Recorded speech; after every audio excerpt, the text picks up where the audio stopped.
A 12-year-old girl inherited a rotting boat everyone said was worthless, sunk 15 years ago in a forgotten harbor.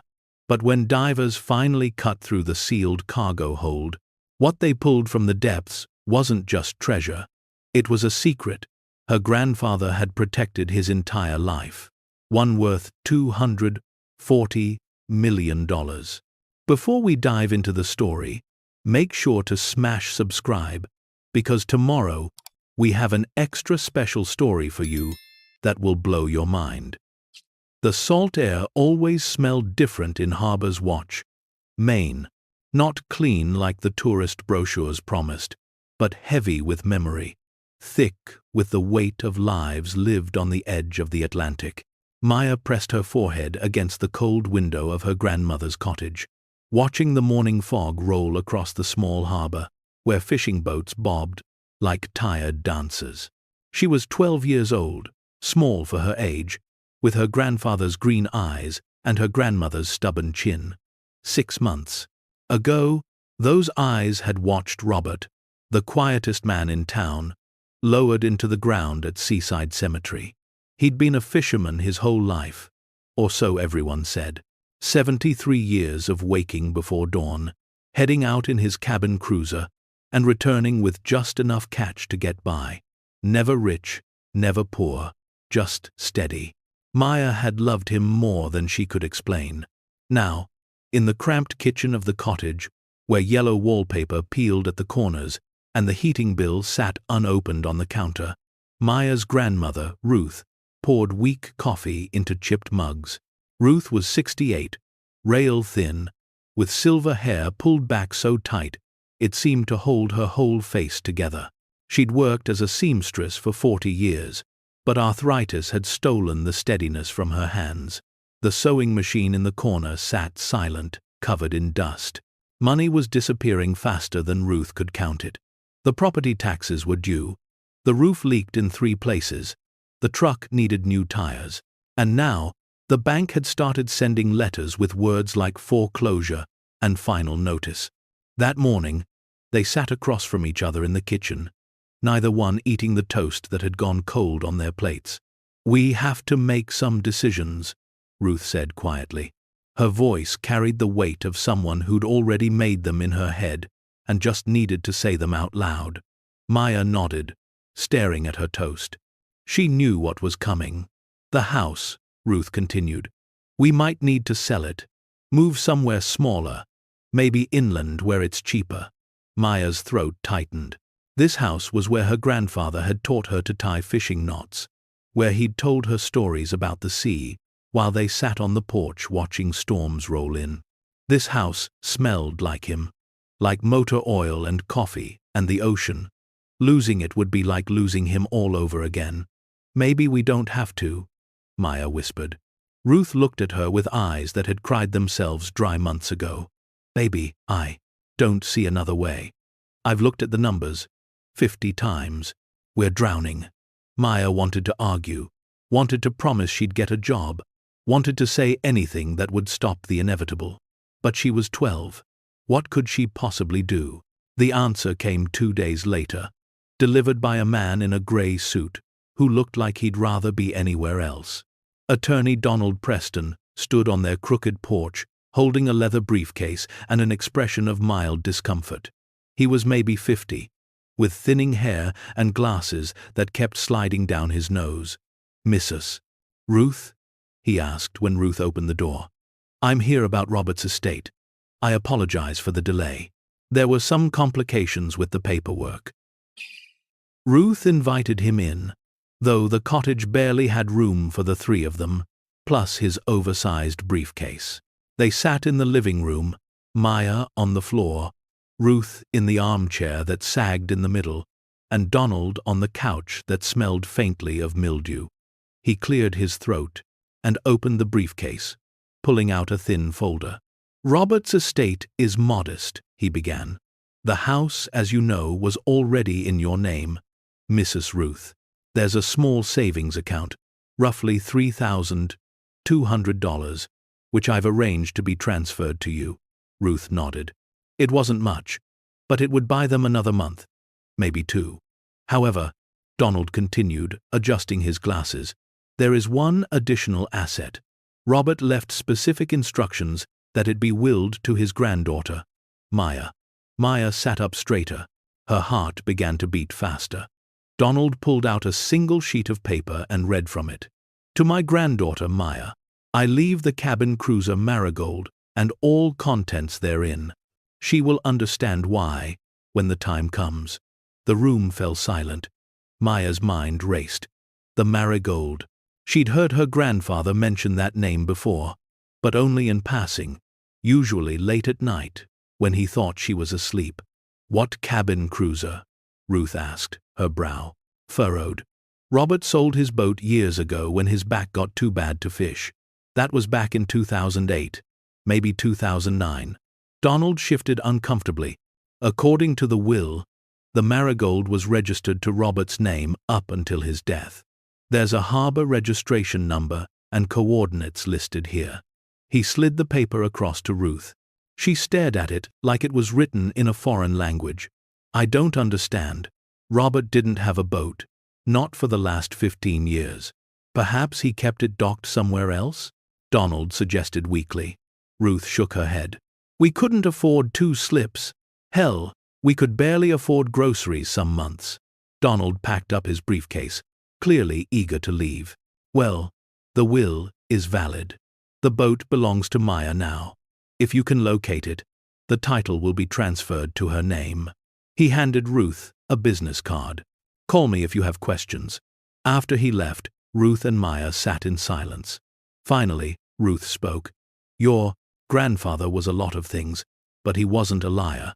If he says you inherited a boat, then there's a boat somewhere. Maya picked up the paper Donald had left behind. The coordinates were scribbled in her grandfather's handwriting, numbers and letters that meant nothing to her. But at the bottom, in the same careful script, he'd written something else. For Maya, trust the water. It keeps what matters safe. That afternoon, Maya and Ruth walked down to the harbor. The wind had picked up, carrying the smell of fish and diesel fuel. Wooden docks stretched out into the gray water, lined with boats of every size. Working vessels mostly, scarred and practical, built for hauling nets and weathering storms. The harbor master's office sat at the end of the main pier. A small shack with peeling blue paint and a crooked open sign. Inside, they found Jerry, a man in his 60s with a beard like steel wool, and hands that had seen decades of hard labor. He'd known Robert for years. Ruth, Jerry said, standing up from behind a desk, buried in papers. Maya, good to see you both. What brings you down here? Ruth handed him the paper with the coordinates. Do you know anything about a boat called the Marigold? Apparently, Robert left it to Maya. Jerry's expression changed. It wasn't quite shock, but something close. Recognition, maybe, and something else. Sadness. The Marigold, he repeated slowly. Jesus, I haven't heard that name in a long time. So, you know it? Maya asked, her voice eager. Jerry nodded, moving to a large map pinned to the wall. It showed the harbor and the surrounding waters, marked with dozens of notations. Robert registered that boat back in 1993. Beautiful vessel, 42-footer, twin engines, teak deck. He used to take it out past the lighthouse, sometimes for days at a time. What happened to it? Ruth asked.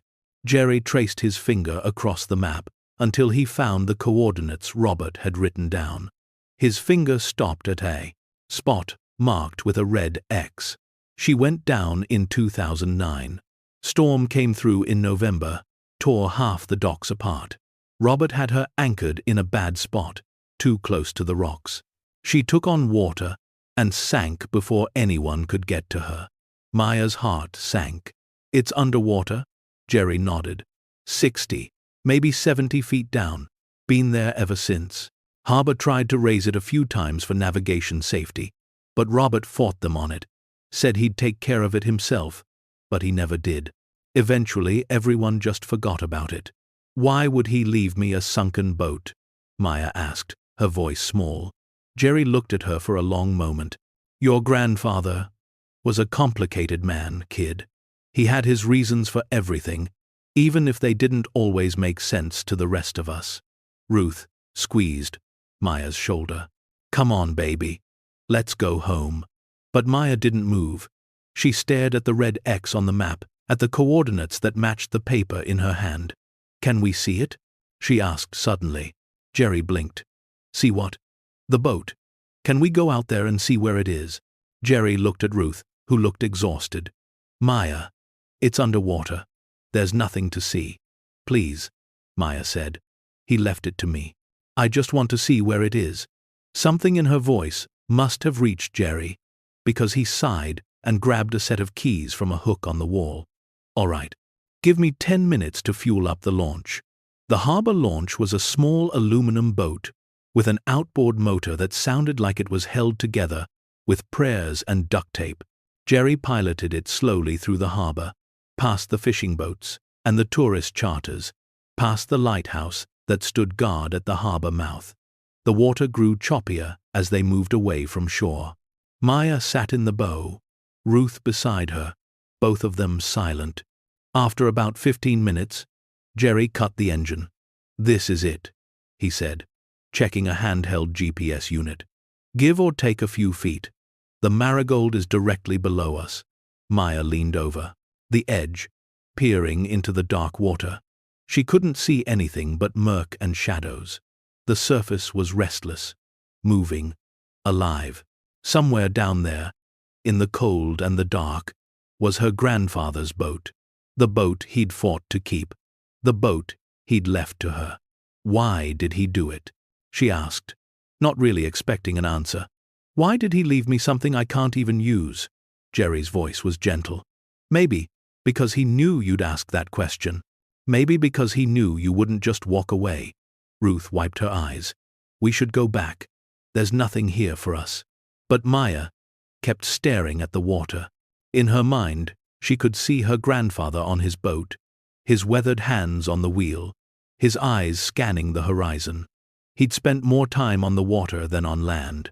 He'd loved the ocean like some people loved other people, and he'd left this to her. Not money, not something easy. This. The trip back to shore was quiet. Jerry helped them off the launch and walked them back to the harbor. Master's office. "Listen," he said, pulling out a logbook. "If you're serious about this, about the boat, you'd need a salvage permit. That's assuming you could even afford to raise it. We're talking thousands of dollars, maybe tens of thousands depending on the condition. We don't have that kind of money," Ruth said flatly. Jerry nodded. "Figured as much. I'm sorry, Maya. I know you wanted answers." Maya thanked him, and they walked home in silence. By the time they reached the cottage, the sun was setting, painting the sky in shades of orange and purple that reminded Maya of her grandfather's favorite flannel shirt. That night, Maya couldn't sleep. She lay in her small bedroom under the eaves, listening to the house creak and settle. On her nightstand sat a photograph of her and her grandfather from 3 years ago. They were on a dock somewhere, both of them grinning, both of them sunburned. He had his arm around her shoulders, and she was holding up a fish she'd caught, a striped bass that had felt like a monster when she'd reeled it in. She picked up the photo and studied his face. He looked happy in that picture, really happy. Not the quiet, distant version of him that had appeared in his final years, but the grandfather who used to wake her before dawn to watch the sunrise, who taught her the names of stars, who told her stories about ships that sailed beyond the edge of the map. "Why did you leave me a sunken boat, Grandpa?" she whispered to the photograph. "What am I supposed to do with it?" The house didn't answer. The wind didn't answer. But somewhere deep in Maya's chest, something stirred, a feeling she couldn't quite name. It wasn't hope exactly, and it wasn't certainty. It was something older, something that came from the blood and the bones. It was the same feeling her grandfather must have had every time he went out on the water. The feeling that said, "There's more here than what you can see." The next morning at breakfast, Ruth had the classified people section of the newspaper spread out in front of her, circling apartment listings in towns Maya had never heard of. "There's a 2-bedroom in Bangor," Ruth said without looking up. First month's rent is waived if we sign a year lease. We're really leaving? Maya asked. Ruth finally looked up. Her eyes were red-rimmed. Baby, I don't know what else to do. The bank sent another letter. We have 60 days before they foreclose. What about Grandpa's boat? The words came out before Maya could stop them. Ruth set down her pen. Maya, that boat is gone. It's been underwater for 15 years. Even if we could afford to raise it, it would be rotted through. There's nothing there. But what if there is? Maya pressed. What if that's why he left it to me? What if there's something on it that could help us? Ruth's expression softened, but not in a good way. It was the look adults got when they had to explain that Santa Claus wasn't real, or that sick dogs didn't go to live on farms. Sweetheart, your grandfather loved you very much. But sometimes people do things that don't make sense, especially at the end. Maybe he was confused. Maybe he just wanted you to have something from him, even if it wasn't practical. He wasn't confused, Maya said firmly. He wrote those coordinates himself. He wrote that note about the water keeping things safe. He meant something by it. Even if that's true, Ruth said gently, we can't afford to find out what. Raising a sunken boat costs more money than we'll see in a lifetime. Maya knew her grandmother was right. Of course she was right. But that feeling in her chest wouldn't go away. It kept growing, getting louder, demanding attention. Her grandfather had been a man of few words. Every word he'd spoken had meant something. He wouldn't have left her a worthless hulk of metal just to be sentimental. There had to be more. Over the next week, Maya became obsessed. She spent every free moment at the library, reading about salvage, operations, and sunken vessels. She learned about water pressure and structural integrity, about how long different materials lasted underwater. She read stories about treasure hunters and marine archaeologists, about ships lost for centuries and then found, still holding their secrets. She learned that fresh water was actually worse for preservation than salt water in some ways, but that the cold temperatures of the Maine coast could slow decay. The Marigold had been down for 15 years. That was a long time, but not an impossible amount of time. If the hull had been sound when she went down, if the cargo hold had been sealed, if. At school, Maya barely paid attention. Her teachers noticed but didn't say anything. Everyone in Harbor's Watch knew about Robert's death, knew about Ruth's struggles. They gave Maya space, assuming she was grieving. And she was, in a way. But she was also planning. On Friday afternoon, Maya stopped by the harbor on her way home. Jerry was outside the office, repainting the trim around the windows. "Hey, kid," he said when he saw her. "How's your grandmother?" "She's okay," Maya lied. "Jerry, can I ask you something?" "Sure." "When my grandfather fought to keep the boat where it was, when he stopped the harbor from raising it, do you remember what he said?" Jerry set down his paintbrush and thought for a moment. He said it wasn't a navigation hazard. Said it was in deep enough water that it wouldn't bother anyone. He got pretty heated about it actually, which wasn't like Robert.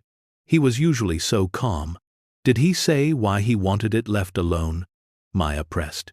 Jerry's expression grew distant, like he was trying to remember something from a long time ago. He said something about it being right where it needed to be. Said the water was protecting it. At the time, I figured he was just being stubborn, didn't want to admit his boat was gone. But now that you mention it, he did seem awfully specific about leaving it exactly where it was. "Protecting it," Maya repeated. "That's what he wrote in his note to me too. He said, 'The water keeps what matters safe.'" Jerry looked at her carefully. "What are you thinking, Maya?" "I'm thinking, my grandfather hid something on that boat. Something important. Something worth protecting." Jerry was quiet for a long moment.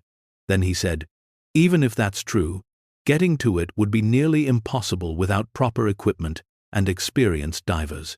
And like I said, that costs money." "How much money?" Maya asked. "For a basic salvage operation, probably 30,000 at minimum. Could be twice that depending on what you find down there." Maya's heart sank. $30,000 might as well have been 30 million. They didn't even have 3,000 after paying this month's bills. Jerry must have seen the disappointment on her face, because he added, "Look, I knew your grandfather for 40 years. If you're right, if there is something down there, Robert had his reasons for keeping it hidden. He also had his reasons for leaving it to you. Maybe the answer isn't raising the whole boat. Maybe it's just getting someone down there to look inside it, see what's there. Can you do that?" Maya asked. Jerry laughed.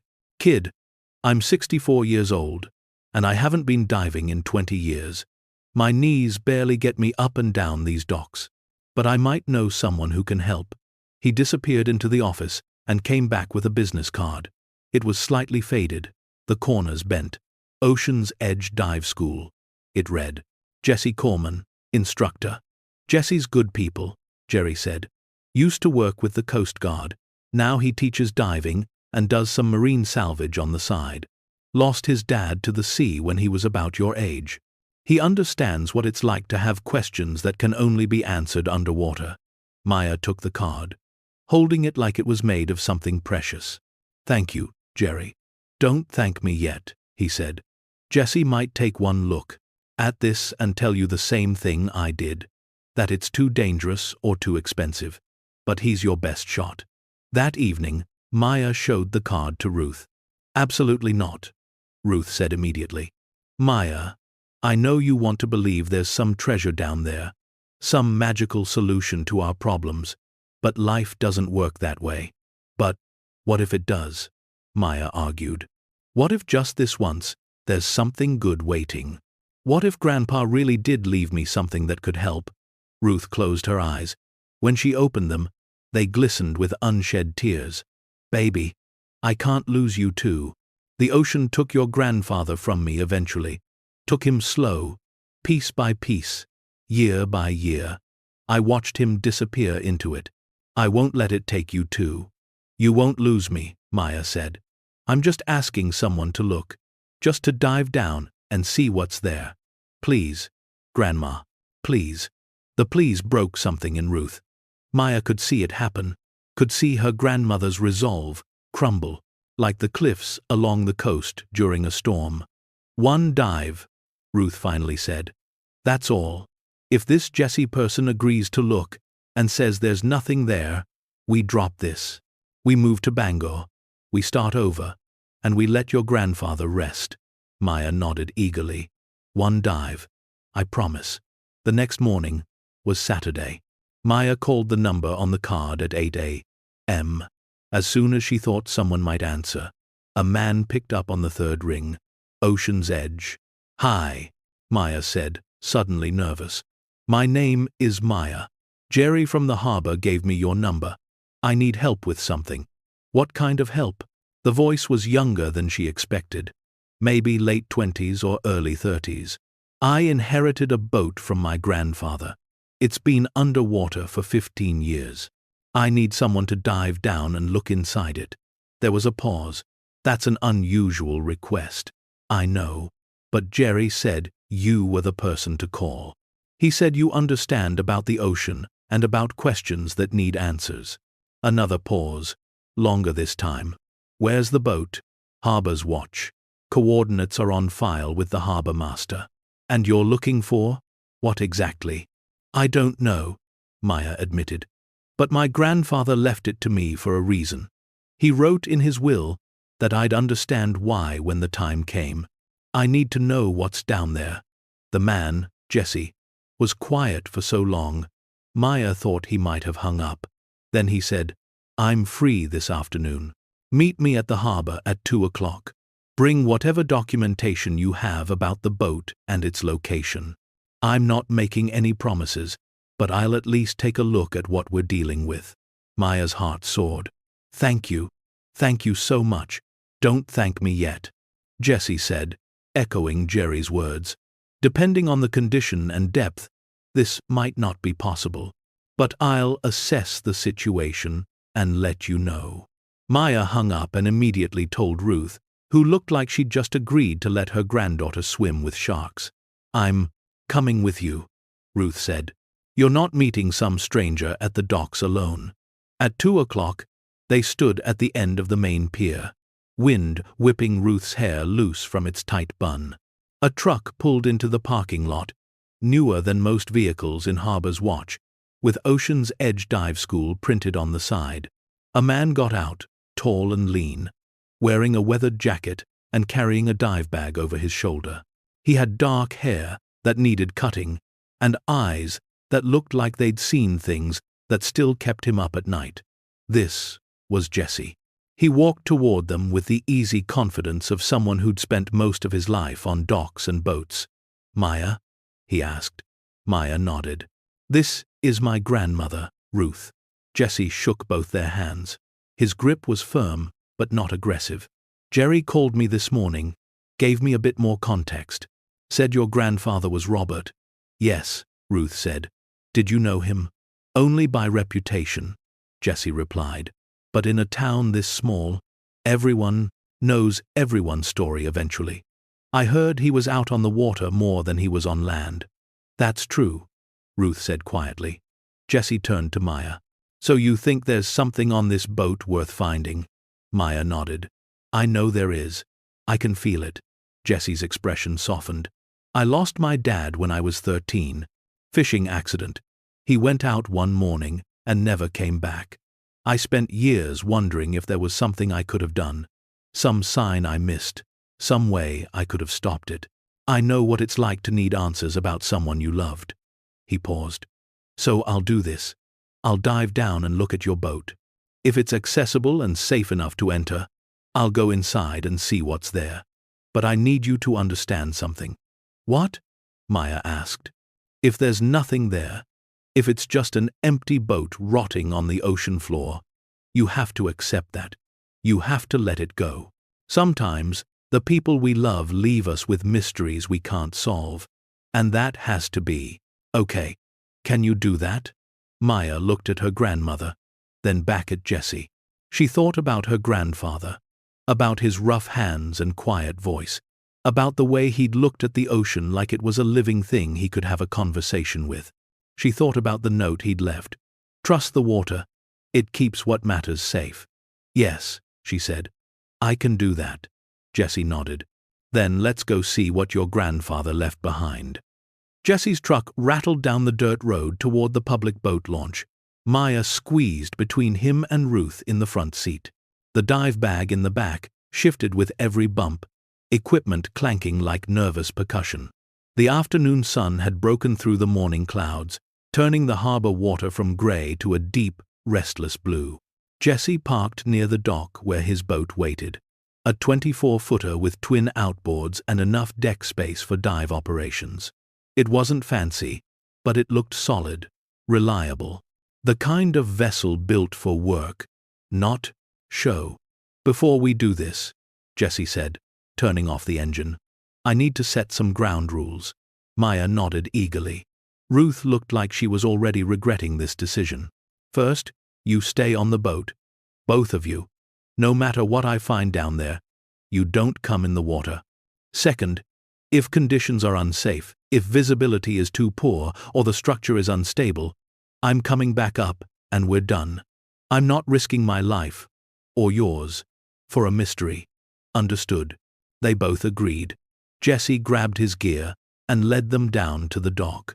As they approached his boat, Maya noticed other fishermen watching. A few nodded at Jesse. Others stared at Maya and Ruth, with expressions that ranged from curiosity to something darker, like pity, mixed with judgment. "That's the girl," Maya heard someone whisper. "Thinks there's treasure on old Robert's wreck." Another voice, rougher, replied, "Waste of time. That boat's been down there since Obama's first term. Ain't nothing left but rust and fish." "Shit." Maya felt her face flush hot, but she kept walking. Ruth's hand found hers and squeezed.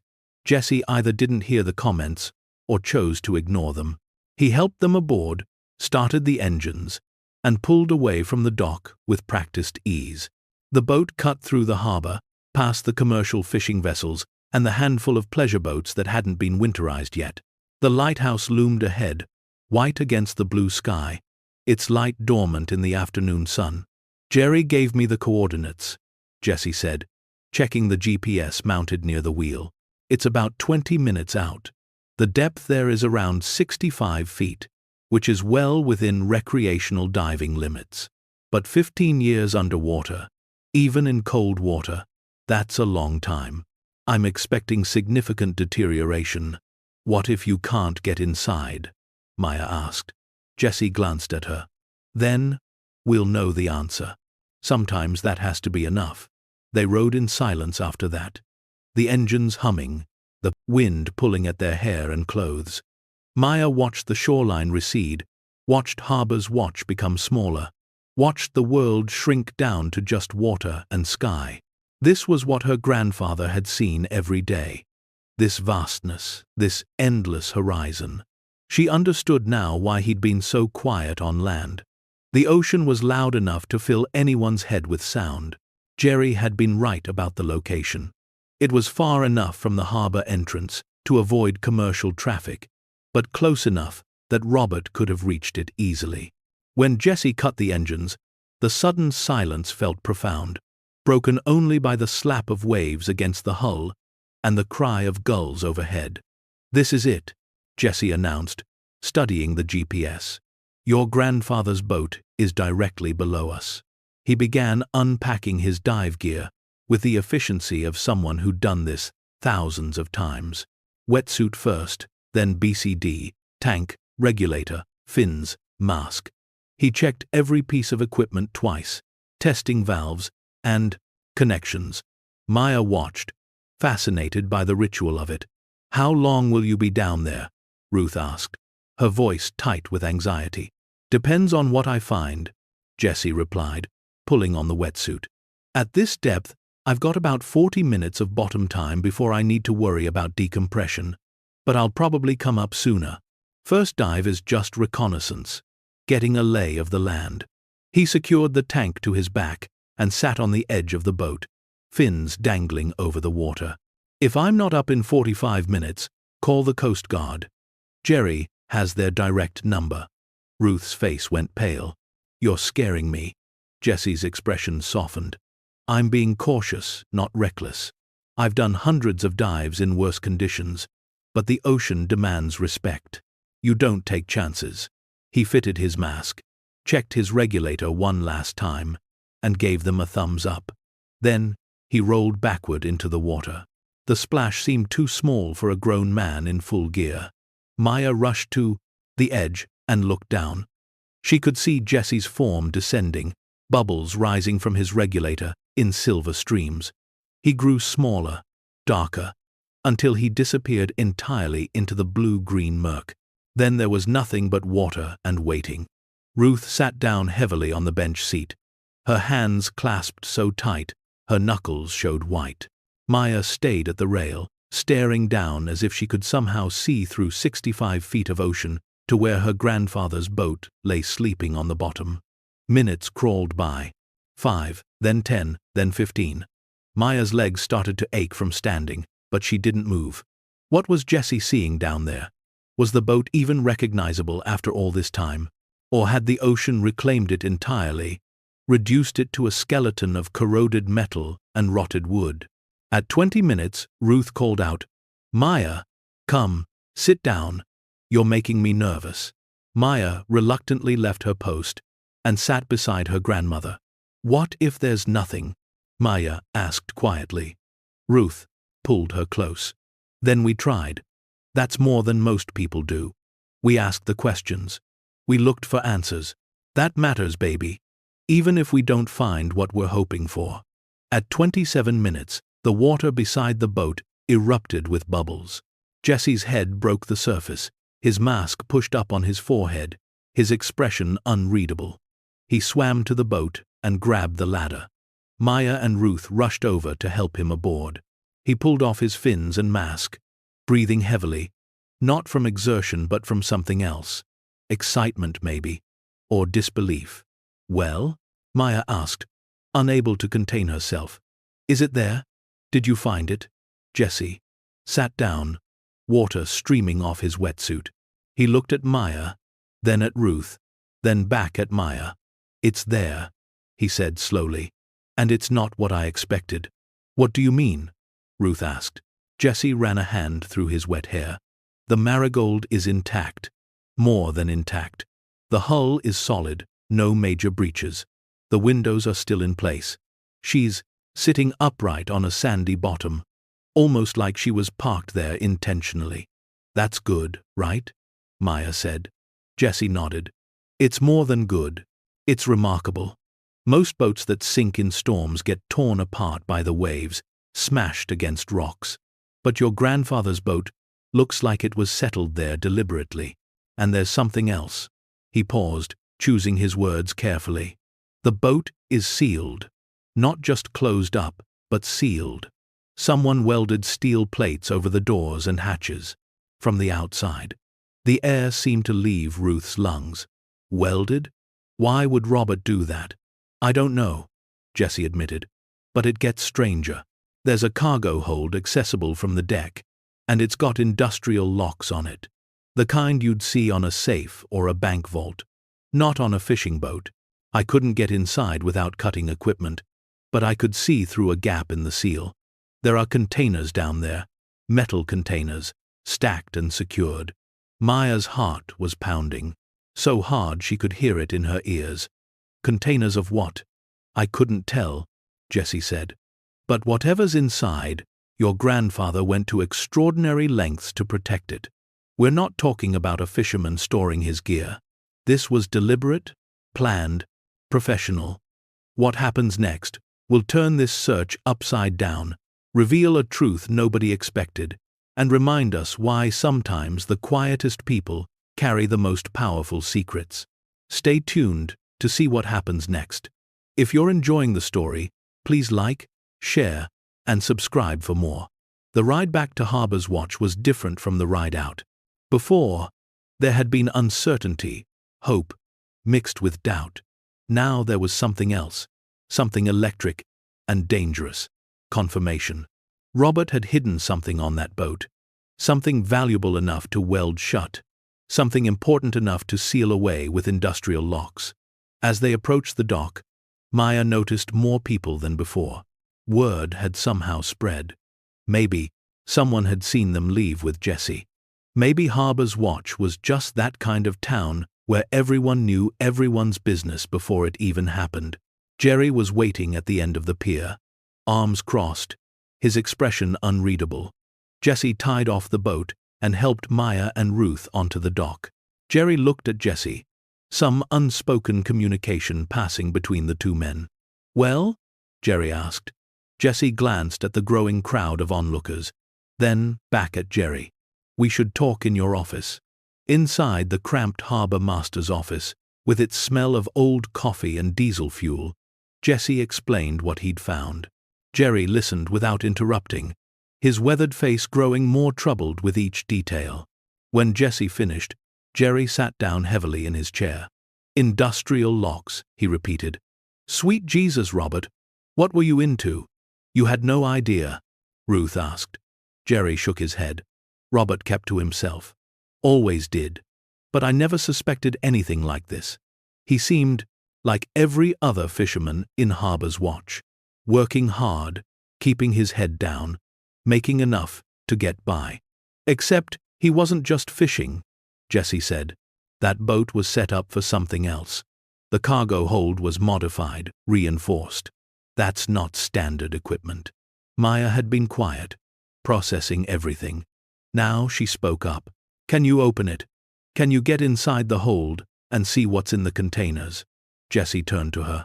"Yes, but I'll need equipment I don't have with me. Underwater cutting torch. Probably an angle grinder with diamond blades.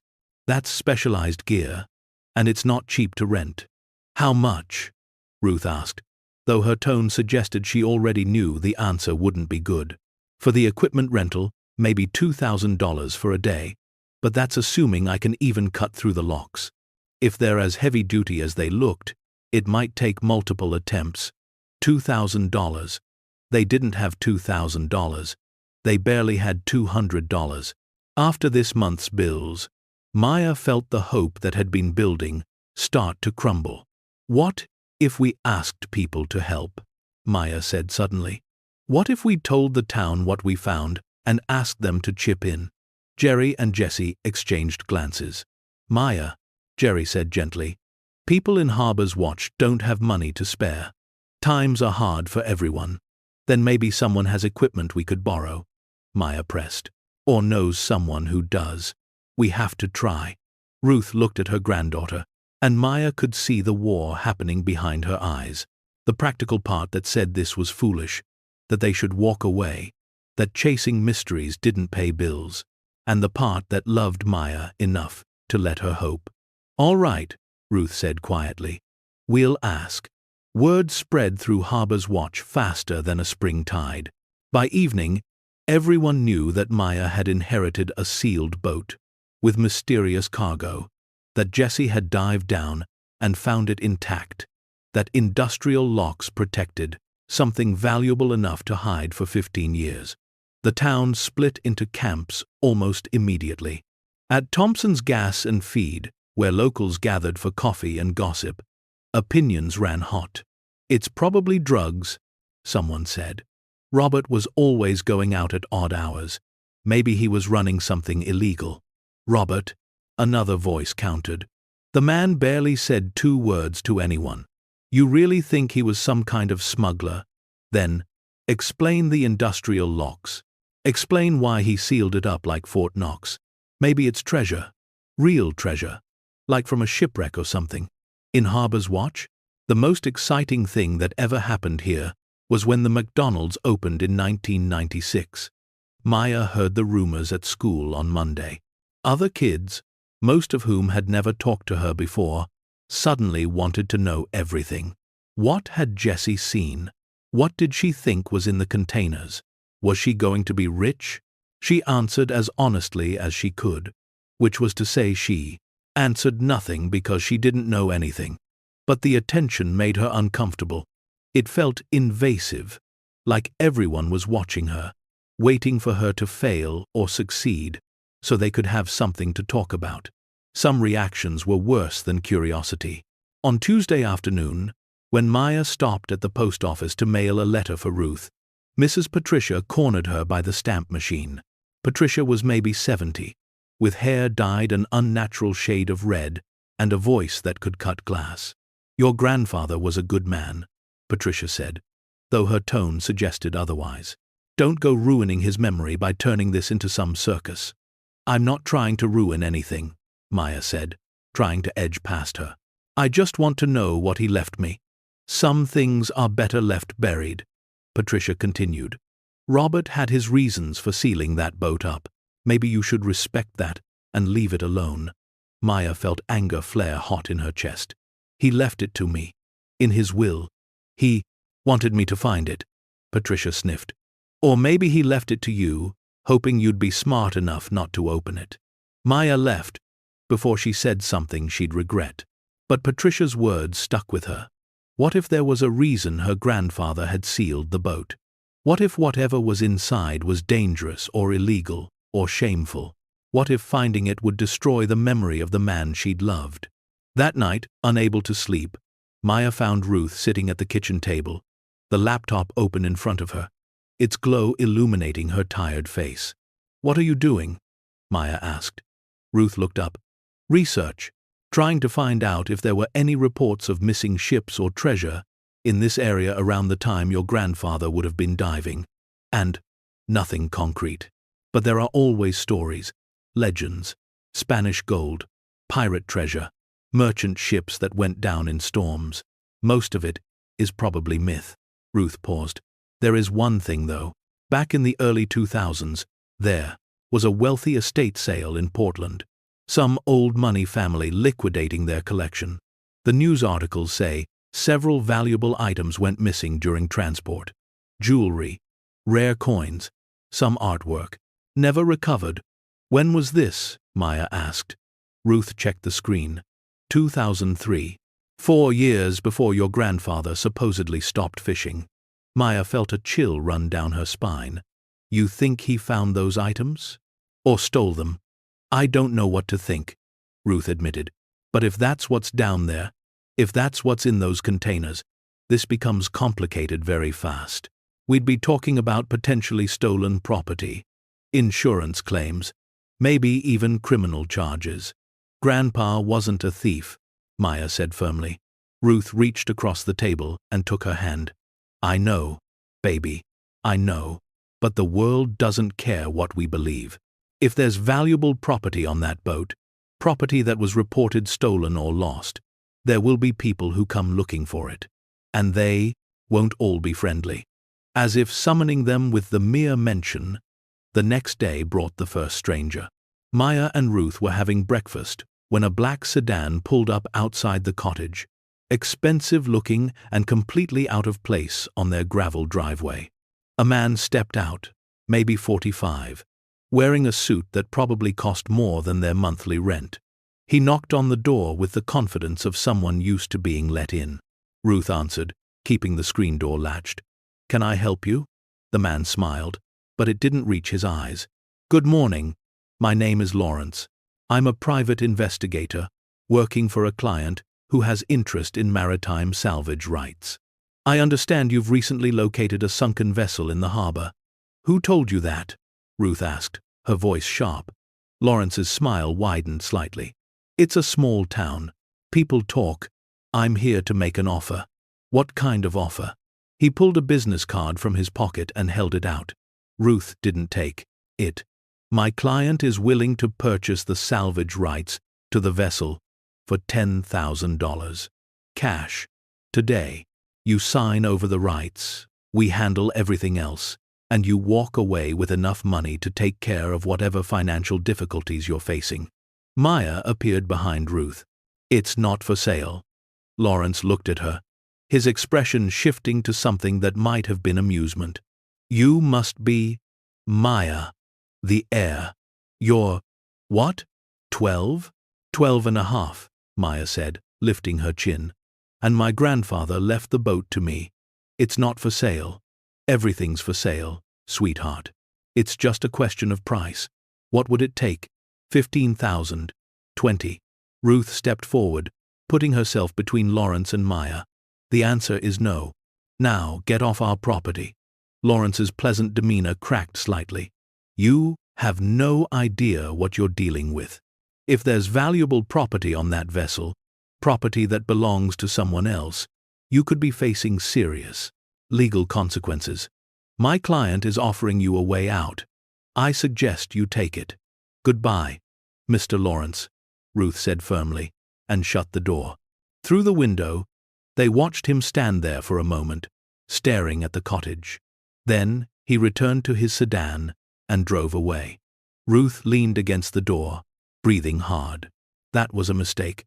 We should have at least heard him out. No, Maya said. Grandpa left the boat to me. He trusted me with it. I'm not giving it to some stranger who won't even tell us who he's working for. Later that afternoon, Jesse called. We need to talk, he said, his voice urgent. They met at the harbor, away from crowds, near the maintenance shed, where old buoys were stored. Jesse looked worried. I got a visit today, he said. 2 guys, dressed nice, said they were from some maritime recovery firm. They wanted to know what I saw on the dive, what condition the boat was in, whether I'd opened the cargo hold yet. What did you tell them? Maya asked. Nothing. I told them it was none of their business, and that any questions needed to go through the legal owner, which is you. But Maya, these guys weren't just curious. They were intense. One of them mentioned that interfering with valuable salvage could be considered theft. Ruth wrapped her arm around Maya's shoulders. We got a visit too. Man named Lawrence offered us money to walk away. Jesse's jaw tightened. This is escalating fast. Whatever's on that boat, someone knows about it, and they want it. Badly.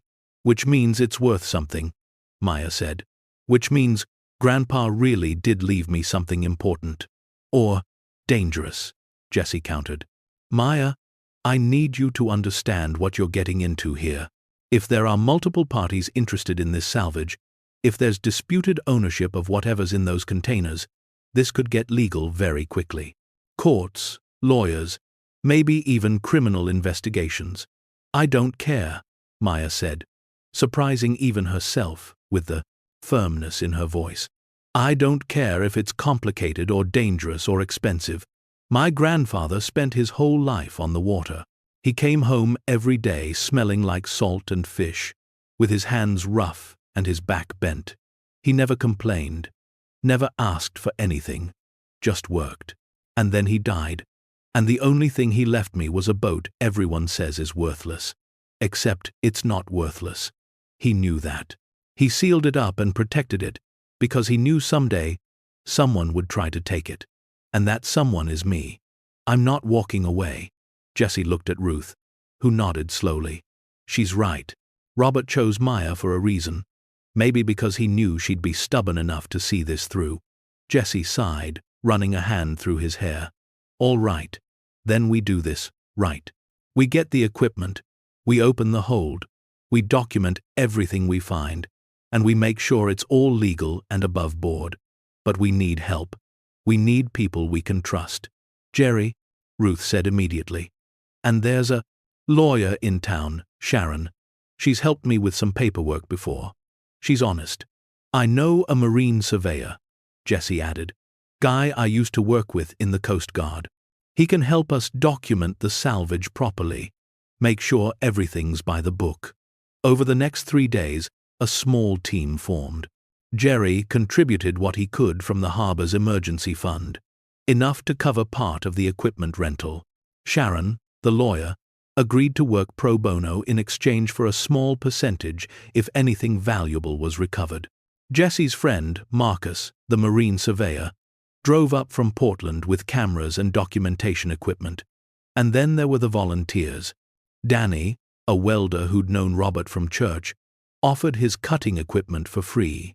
Mrs.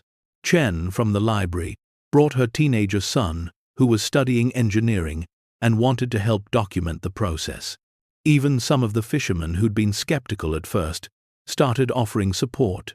Small things like extra line and weight belts, but it meant something. Not everyone was supportive. Patricia and her friends started a petition to block the salvage, claiming it would disturb the harbor ecosystem.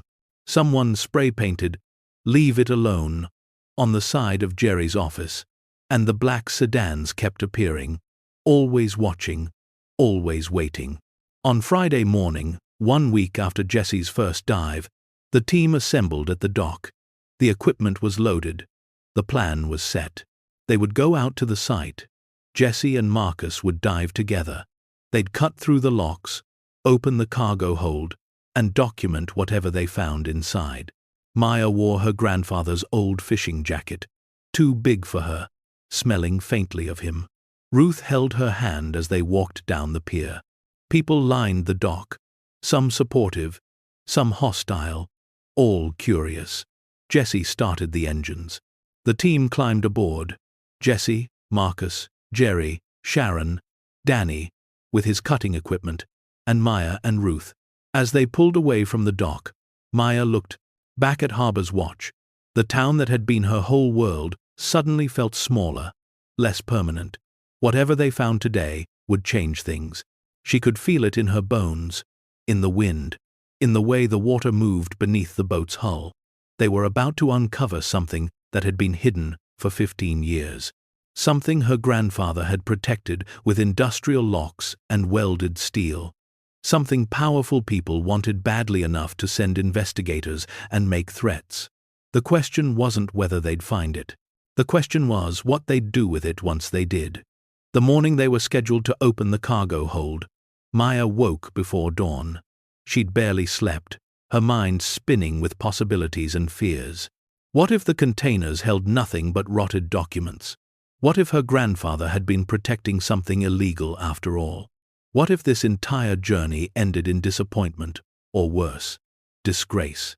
She dressed quietly, pulling on her grandfather's old fishing jacket, and found Ruth already in the kitchen making coffee. Her grandmother's hands shook slightly as she poured, and Maya realized Ruth hadn't slept either. "Whatever we find today," Ruth said without turning around, "we face it together. Good or bad, Legal or illegal, valuable or worthless. We're in this as a family. Maya hugged her from behind. I love you, Grandma. I love you too, baby. More than you'll ever know. By 6:30, they were at the harbor. The sky was turning from black to deep purple, stars fading one by one. Jesse's boat was already prepared, equipment stacked neatly on deck. But today, they had more than just Jesse's vessel. Jerry had arranged for a second boat, a flat-bottomed barge with a small crane, donated for the day by a construction company whose owner had gone to school with Robert decades ago. The team had grown as well. Jesse was there, along with Marcus, the marine surveyor from Portland, a methodical man in his 50s, with gray hair and careful eyes. Danny, the welder, had brought his underwater cutting equipment, tanks of acetylene and oxygen secured in protective cases. Sharon, the lawyer, stood on the dock with a waterproof camera and a briefcase full of legal documents. And then there was someone new. A woman, maybe 30 years old, stepped out of a white van, marked with the logo of a Portland television station. She had dark hair pulled back in a ponytail, camera equipment slung over her shoulder, and the kind of energy that suggested she'd already had 3 cups of coffee. You must be Maya, she said, walking over with her hand extended. I'm Chloe. I'm a documentary filmmaker. Jerry called me last night and told me what you're doing here. I'd like to film it, if you're willing. Maya looked at Ruth, who looked at Sharon. The lawyer stepped forward. What kind of film? Documentary. The truth kind, Chloe said. I specialize in stories about ordinary people doing extraordinary things. A 12-year-old girl inheriting a mystery from her grandfather, uncovering secrets that have been hidden for 15 years. That's a story worth telling. And more importantly, if what you find today has legal complications, having video documentation of the salvage could protect you. Sharon nodded slowly. She's right. If there are disputed claims later, having a third-party record of exactly what we found and how we found it could be crucial. But won't publicity make things worse? Ruth asked. Won't it attract more people trying to take it away? Chloe shook her head. Publicity can also be protection. It's harder to make something disappear when the world is watching. And if your grandfather really did have legal right to whatever's down there, documenting the recovery properly only helps your case. Maya made the decision. You can film, but no one sees it until we know what we're dealing with. Agreed? Chloe smiled. Agreed. By 7, both boats were loaded and ready. The sun had broken the horizon, turning the harbor water from black to silver. As they prepared to cast off, Maya noticed a small crowd had gathered on the pier. Some faces were friendly, neighbors and classmates, wishing them luck. Others were suspicious, including Patricia and her group, arms crossed, expressions sour. And at the back, partially hidden behind a pillar, was a man in a dark suit, watching, always watching. The trip out to the coordinates took longer with the barge in tow. The crane boat moved slowly, its flat bottom catching every wave, making the journey choppy and uncomfortable. Maya stood at the bow of Jesse's boat, spray in her face, her grandfather's jacket flapping in the wind. She thought about him standing in this same spot, heading out to these same waters, carrying secrets no one knew. What had driven him to hide everything away? What had he been planning? When they reached the site, Jesse dropped anchor, while the barge positioned itself nearby.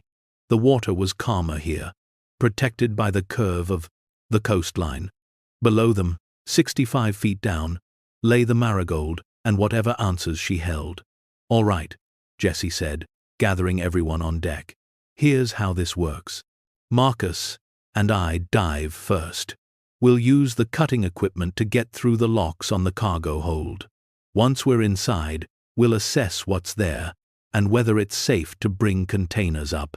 If everything looks stable, we'll secure lifting lines and signal the crane. Danny, you're running the crane controls. Chloe, you're documenting everything. Sharon, you're logging each item we recover with timestamps and descriptions. Ruth and Maya. You're staying on this boat where it's safe. Questions. How long will it take? Maya asked. Jesse checked his dive computer. Could be an hour, could be 4.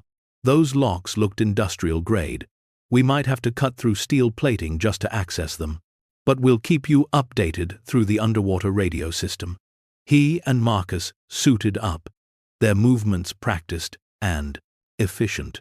Chloe filmed everything, her camera capturing the preparation, the nervous energy, the way Maya couldn't stop fidgeting with the zipper on her grandfather's jacket. Jesse and Marcus went over the plan one more time, checking air supplies and cutting equipment. Then they sat on the edge of the boat, regulators in their mouths, and rolled backward into the water. The weight was excruciating.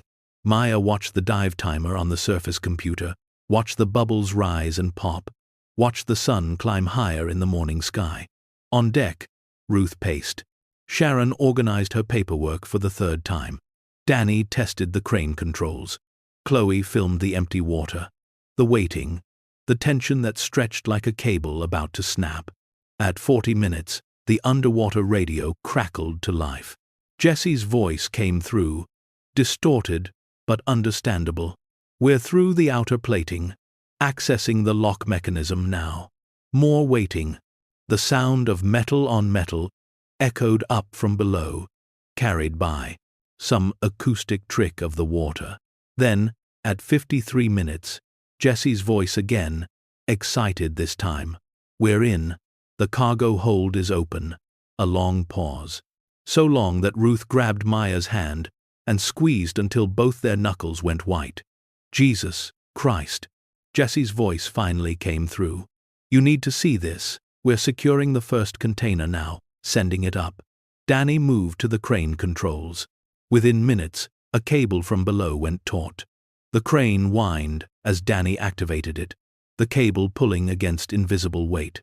Everyone moved to the edge of the boat, staring down into the water. Something appeared in the depths, a dark shape rising through the blue-green murk. It broke the surface with a splash, water streaming off its sides. It was a metal container, maybe 3 feet long and 2 feet wide, covered in marine growth but structurally intact. Industrial handles were welded to the sides, and a rubber seal ran around the lid. Danny swung the crane over and lowered the container onto the deck, with a heavy thunk.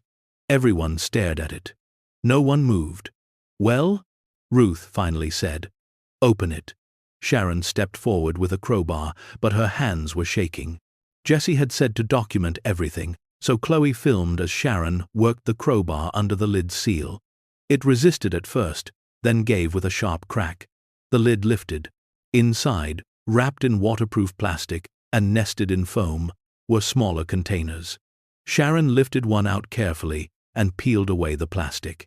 It was a wooden box, ornately carved, with brass hinges that had somehow survived the years without corroding. She opened it. Inside, on a bed of velvet, lay coins. Gold coins. Dozens of them, each one gleaming as if they'd been minted yesterday. The detail was extraordinary. Faces and dates, and designs that spoke of craftsmanship from another era. Maya leaned closer. What are they? Marcus, still on the surface after his dive, picked one up gently with gloved hands. He examined it, closely, turning it over, squinting at the markings. Spanish colonial, 8 escudo piece, dated 1787. He looked up, his face pale. These are museum quality. Each one of these could be worth $10,000, and there are, he counted quickly, 43 in this box alone.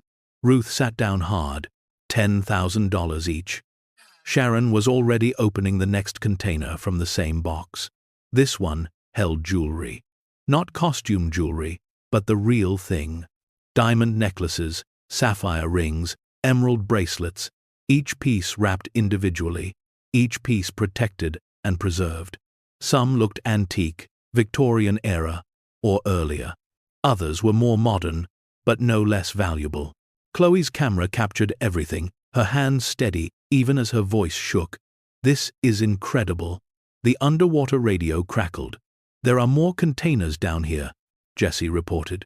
"At least 20 more that we can see. Maybe more buried under silt. We're securing another one now." Over the next 3 hours, they brought up container after container. Each one was opened with the same careful procedure: document, photograph, inventory, preserve. And each one revealed treasures that seemed impossible. One held paintings, rolled and sealed in waterproof tubes. When Sharon carefully unrolled the first one, they found themselves looking at an oil painting of a harbor scene, maybe 19th century, signed in the corner with a name Maya didn't recognize, but Marcus clearly did. "That's a Thomas Birch," Marcus whispered. "American maritime artist. Museums fight over his work. This piece alone could be worth $500,000. Another container held historical documents, letters and journals and ship's logs from the 1700s and 1800s, each one preserved in acid-free sleeves, each one a window into the past. There were maps, hand-drawn and painstakingly detailed, showing coastlines and depths, and notes in languages Maya couldn't read. There were photographs, some so old they were printed on glass plates, showing ships and sailors and ports long vanished. A third container was filled with porcelain, Chinese vases, delicate tea sets, plates decorated with scenes of mountains and rivers. Each piece was bubble-wrapped and protected, and when Sharon removed the wrapping, they looked like they'd just come from the kiln. "How is this possible?" Ruth asked, staring at the growing pile of treasures covering Jesse's deck. "How did Robert get all of this?" Sharon had been on her phone, typing frantically, searching databases and auction records. "I'm finding matches," she said. "This jewelry set. It was reported missing from an estate sale in Boston in 2001. These coins. There was a shipment lost, during transport, from an auction house in New York in 1998. The paintings, some of these were on a manifest for items being moved from a private collection in Philadelphia to a museum in 2005. The ship transporting them capsized in a storm.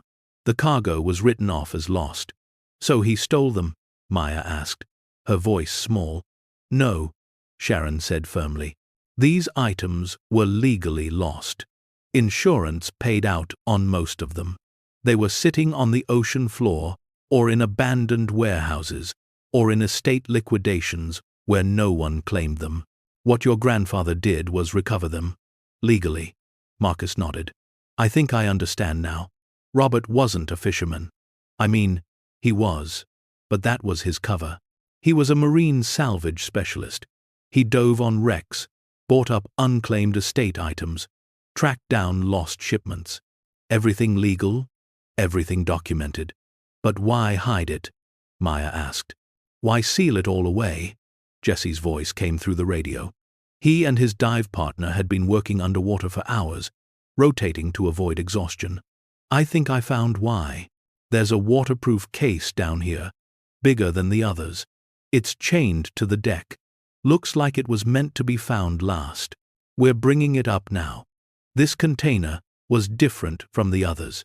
It was larger, heavier, and when it broke the surface, they could see it had been customized with extra seals and reinforcements.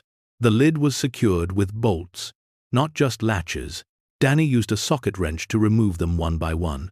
Inside was a treasure of a different kind. Documents, stacks of them, each one in protective sleeves, each one carefully organized. Purchase receipts, salvage permits, auction records, insurance documentation, letters from estate attorneys, legal opinions on maritime law and salvage rights.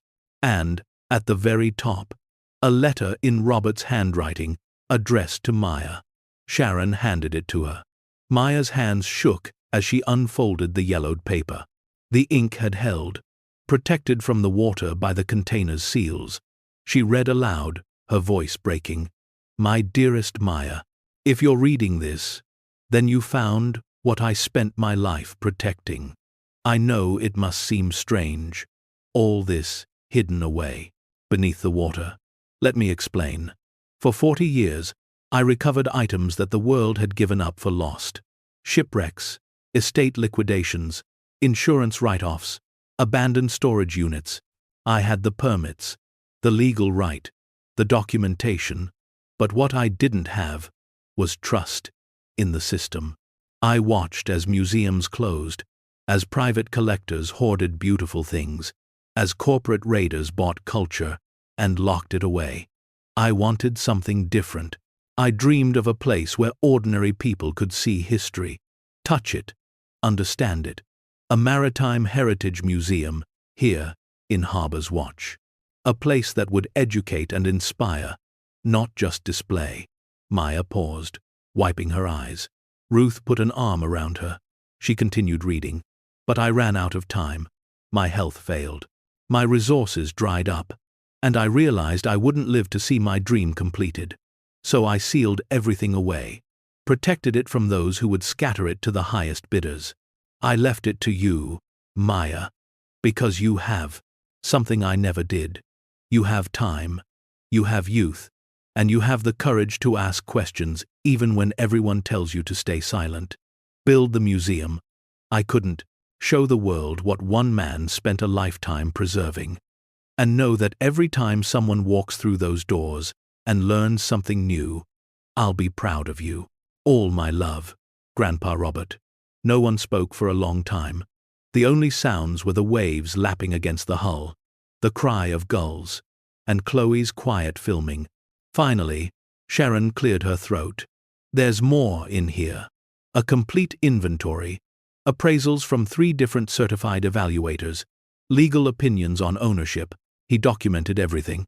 She pulled out a thick file folder, including estimated value. She opened it, scanned the first page, and her face went white. Total estimated value of the collection, as of 2008 when this was last updated. She paused. $240 million. The number hung in the air like something physical, something too heavy to be real. Ruth sat down on the deck, her legs giving out. Maya just stared. That can't be right, she whispered. Marcus took the file and reviewed it himself.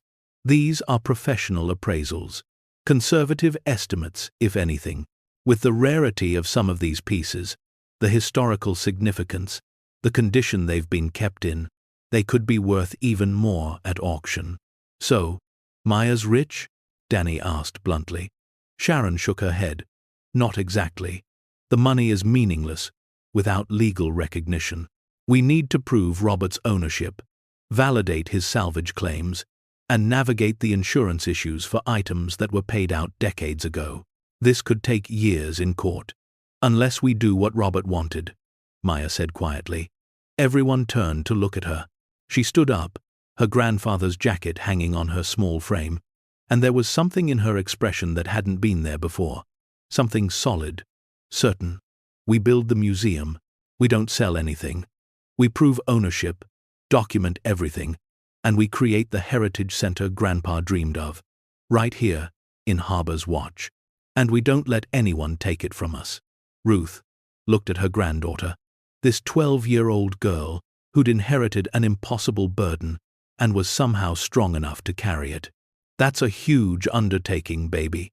Museums cost money to run, require staff, need insurance and security. Then we find a way, Maya said. Grandpa spent 40 years collecting this. He hid it for 15 more years, waiting for the right person to find it. He chose me. I'm not going to let him down.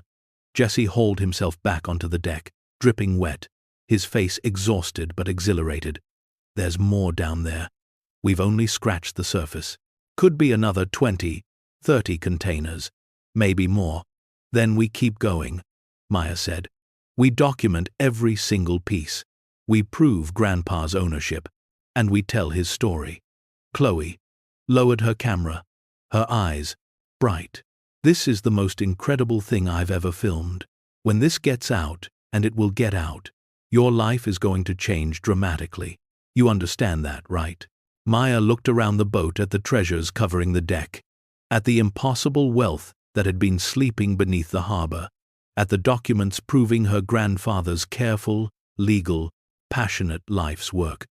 She thought about the black sedans, the threatening visitors, the skeptics who'd called this a waste of time. She thought about Patricia's warning to leave things buried. And she thought about her grandfather's words. You have the courage to ask questions even when everyone tells you to stay silent. Let them come, Maya said. We have the truth on our side. We have documentation, legal ownership, and a dream worth fighting for. And we're not backing down. By the time they returned to Harbor's Watch, word had already spread. The crowd on the pier had tripled in size. News vans from Portland and Boston had arrived, their satellite dishes pointed skyward, reporters checking microphones and straightening ties. Someone had called them, probably someone who'd been watching from shore with binoculars. As Jesse's boat pulled into the slip, cameras started flashing. Reporters shouted questions. Is it true you found treasure? What's it worth? Who did it belong to? Sharon stepped forward immediately, her lawyer instincts taking over. We'll be holding a proper press conference tomorrow morning at 10. Until then, no comment. But the questions didn't stop. They followed Maya and Ruth as they walked down the pier, followed them to Jerry's office, where they'd agreed to temporarily secure the most valuable items in the harbor master's safe. Inside, with the door locked and the blinds drawn, the team collapsed. They'd been working for 12 hours straight. The deck of Jesse's boat was still covered with containers, each one marked and catalogued, each one representing a piece of Robert's life work. We need security, Marcus said. Tonight, those items can't just sit on the boat. Jerry nodded. I'll call the sheriff. Ask for a deputy to stand watch until we can arrange proper transport. Where are we taking them? Ruth asked. Sharon was already on her phone, making calls. I'm reaching out to the State Museum system, seeing if they have secure storage we can use temporarily. And I'm contacting a maritime law specialist in Boston. We need expert guidance on the salvage claims. Over the next few hours, plans formed. Chloe agreed to encrypt her footage and store it in 3 separate locations. Marcus compiled his documentation into a formal report. Danny and Jesse worked on securing the boat and its remaining cargo. And Maya sat quietly in the corner of Jerry's office, her grandfather's letter folded in her pocket, trying to process everything that had happened. That night, back at the cottage, Maya and Ruth sat at the kitchen table, surrounded by papers. The legal documents Robert had left were dense, complex, but they told a story. Every item had a provenance. Every acquisition had documentation. He'd been meticulous, obsessive even, about proving legal ownership. There were receipts from estate liquidations going back to 1978, salvage permits for wreck diving from the 1980s, insurance clearance letters, purchase orders, auction records. He'd spent 40 years building this collection legally, piece by piece, item by item. He knew, Ruth said quietly, he knew that someday someone would question it, would accuse him of theft or fraud. So he kept every record, every scrap of paper, that proved he'd done everything by the book. Maya nodded. He was protecting his dream, making sure that whoever continued it would have the ammunition to defend it. The phone rang. Ruth answered, listened for a moment, and her face went pale. All right. Thank you for letting us know. She hung up. That was Sharon. 3 different parties have already filed legal claims on the collection. An insurance company that paid out on some of the items decades ago. A private collector who says his grandfather's estate included some of those pieces. And a museum in Philadelphia claiming ownership of the paintings. Maya felt her stomach drop. Can they take it? They can try, Ruth said. But Sharon says, we have something they don't. Complete documentation and a clear legal transfer of ownership through Robert's will. It's going to be a fight, but we can win it. That night, Maya dreamed of her grandfather. In the dream, they were on the Marigold together, the boat still whole and floating. He stood at the wheel, his weathered hands steady, his eyes scanning the horizon. You've found it, he said. without turning around. "I knew you would." "Why me, Grandpa?" Maya asked. "Why not Grandma? Or someone who understood all of this?" He turned then, and his smile was the one she remembered from childhood, warm and proud. "Because you asked questions. Because you didn't walk away when everyone told you to. Because you have the stubbornness that changes the world." The dream faded, but the words remained. By morning, the story had gone national. Headlines screamed across news sites. 12-year-old inherits $240 million treasure. Sunken boat reveals hidden collection. Grandfather's secret life as treasure hunter exposed. The cottage phone rang constantly. Reporters, lawyers, producers, all wanting a piece of the story. Ruth unplugged it. They met with Sharon at 8 a.m., preparing for the press conference. "Stick to the facts," Sharon coached. "Robert legally acquired these items over 40 years. You inherited them through his will. You plan to honor his vision by creating a public museum. Don't speculate on value. Don't engage with hostile questions. And Maya, remember, you don't owe anyone anything. This is your story to tell." At 10 o'clock, they stood before a forest of microphones and cameras. The press conference was held at the town hall, the only space big enough to hold everyone. Maya wore her best dress, her hair pulled back, her grandfather's letter folded in her pocket. She looked smaller than ever standing at the podium, but when she spoke, her voice carried. "My grandfather, Robert, was a good man who spent his life doing something he loved. He recovered lost pieces of history and preserved them with the dream of one day sharing them with the world. He left that dream to me, and I intend to see it through. The collection will stay in Harbor's Watch. It will be displayed in a maritime heritage museum that will educate and inspire, and it will honor his memory." The questions came fast and hard, but Maya held her ground. She didn't falter, didn't retreat. She was 12 years old, and she'd just inherited the fight of her life. But she'd also inherited her grandfather's courage, his stubbornness, and his unshakable belief that some things were worth protecting, no matter the cost. The legal battles began immediately. Within 48 hours of the press conference, Maya and Ruth found themselves sitting in Sharon's cramped office above the hardware store, surrounded by stacks of legal filings that seemed to multiply every time they blinked. The insurance company that had paid out claims on items lost in the 2005 shipwreck wanted everything from that manifest returned. A private collector in New York claimed his grandfather's estate sale in 2001 had been improperly liquidated, and several pieces belonged to his family. The Philadelphia Museum insisted the paintings were stolen property, despite insurance records showing they'd been compensated for the loss over 15 years ago. "They're circling like sharks," Sharon said, reviewing the latest filing. "But here's what they don't have. Your grandfather's documentation is airtight. Every item has a paper trail showing legal acquisition. Salvage permits, filed with the Coast Guard.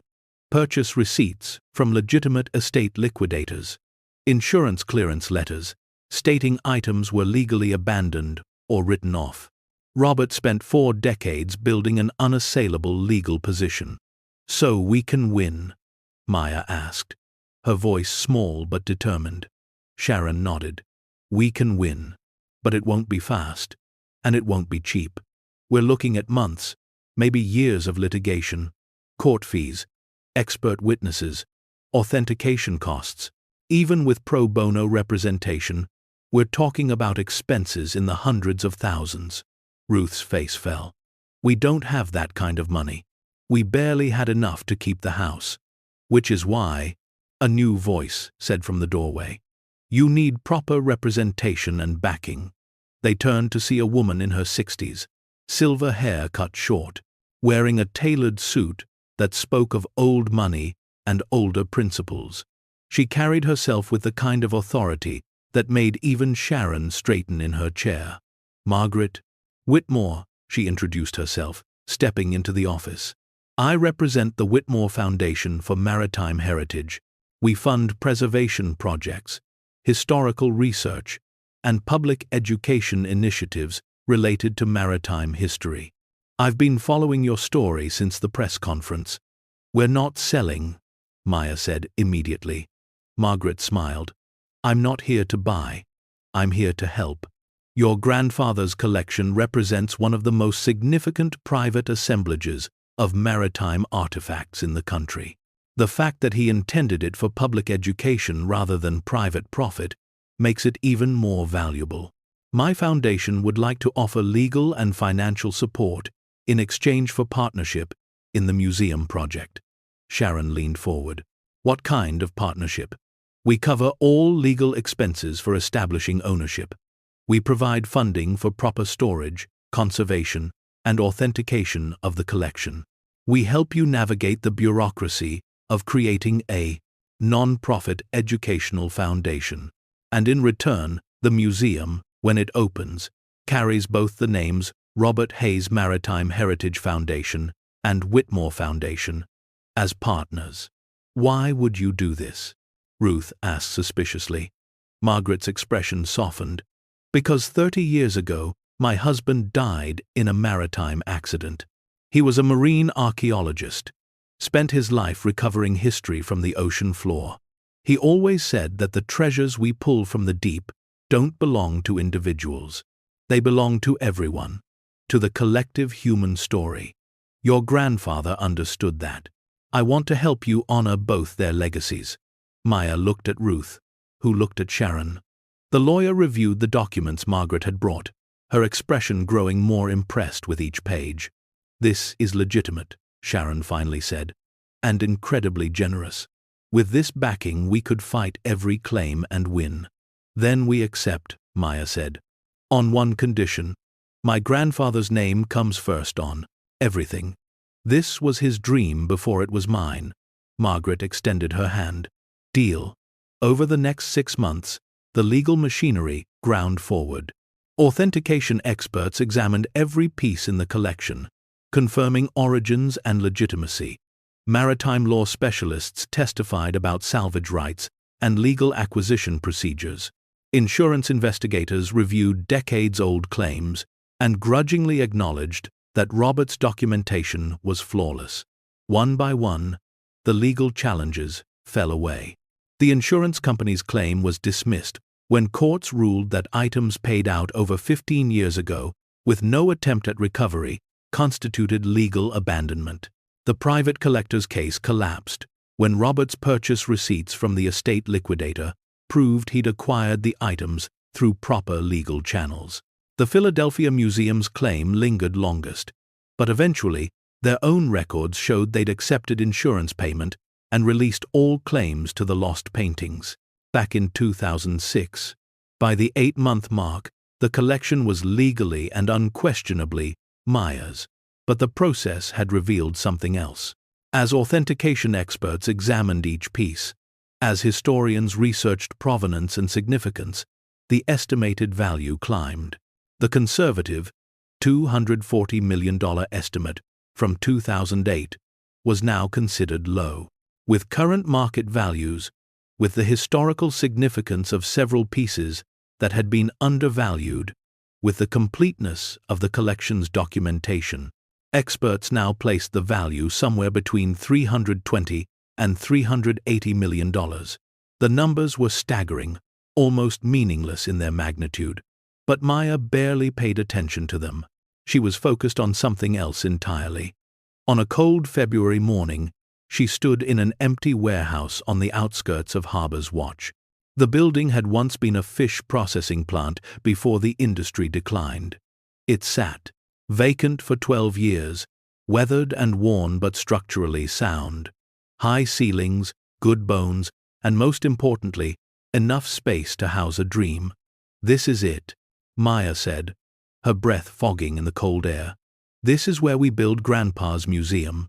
Ruth stood beside her, bundled in a winter coat, looking around at the vast empty space. It needs so much work.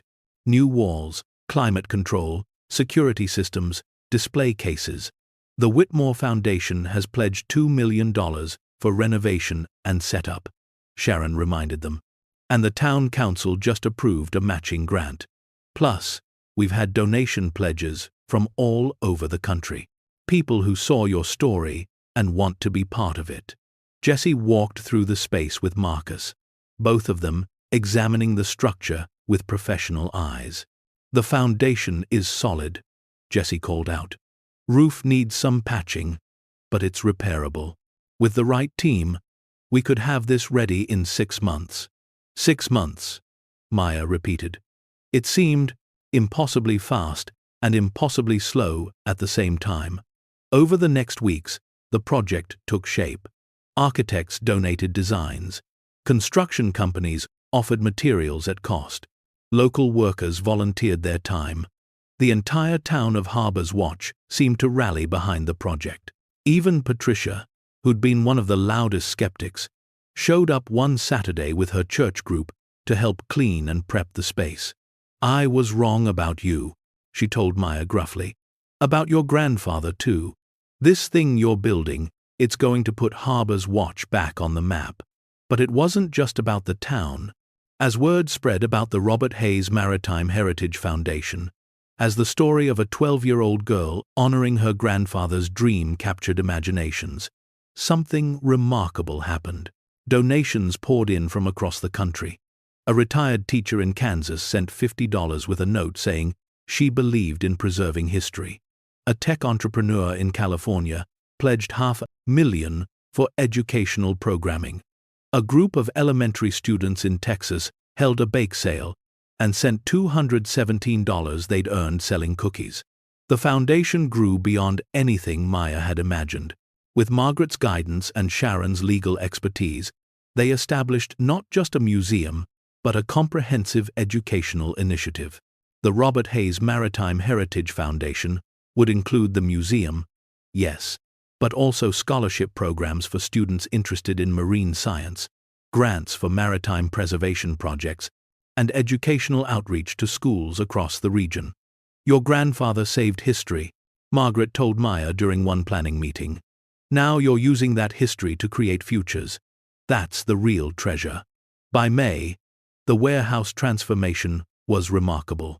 Where there had been empty concrete and cold steel, there were now climate-controlled galleries with custom display cases.